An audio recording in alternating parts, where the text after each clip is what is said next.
میں ام المومنین حضرت عائشہ رضی اللہ عنہا کی خدمت میں حاضر ہوا تو انہوں نے ہمارے لیے کھانا طلب کیا اور کہا کہ میں کسی کھانے سے سیر نہیں ہوتی ہوں کہ رونا چاہتی ہوں پھر رونے لگتی ہوں۔ میں نے سوال کیا ایسا کیوں؟ حضرت عائشہ رضی اللہ عنہا نے کہا میں اس حالت کو یاد کرتی ہوں جس پر رسول اللہ صلی اللہ علیہ وآلہ وسلم کا انتقال ہوا۔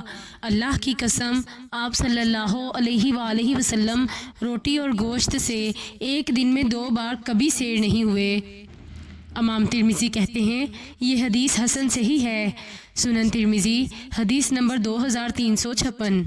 رسول اللہ صلی اللہ علیہ وآلہ وسلم نے 2 روز متواتر جو کی روٹی کبھی سیر ہو کر نہیں کھائی، یہاں تک کہ آپ صلی اللہ علیہ وآلہ وسلم کا وصال ہو گیا۔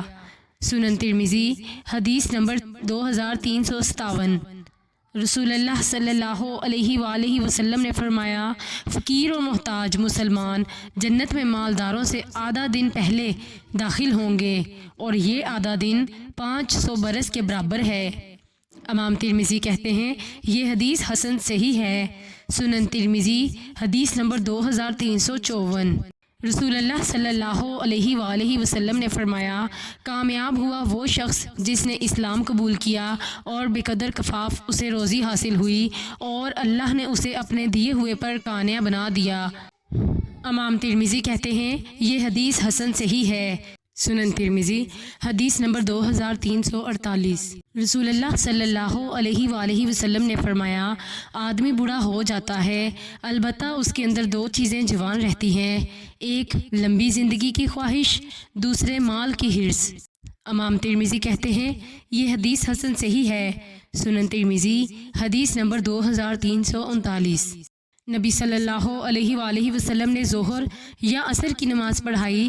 جب آپ صلی اللہ علیہ وآلہ وسلم نے سلام پھیرا تو والدین کہنے لگا کہ یا رسول اللہ صلی اللہ علیہ وآلہ وسلم کیا نماز کی رکعتیں گھٹ ہو گئی ہیں؟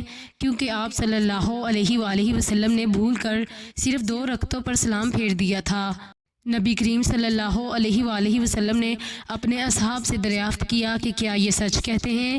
صحابہ نے کہا جی ہاں اس نے صحیح کہا ہے۔ تب نبی کریم صلی اللہ علیہ وآلہ وسلم نے 2 رکعت اور پڑھائیں، پھر 2 سجدے کیے۔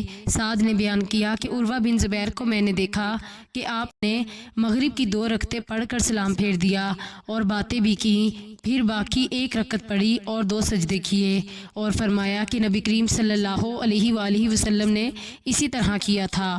صحیح بخاری حدیث نمبر 1227۔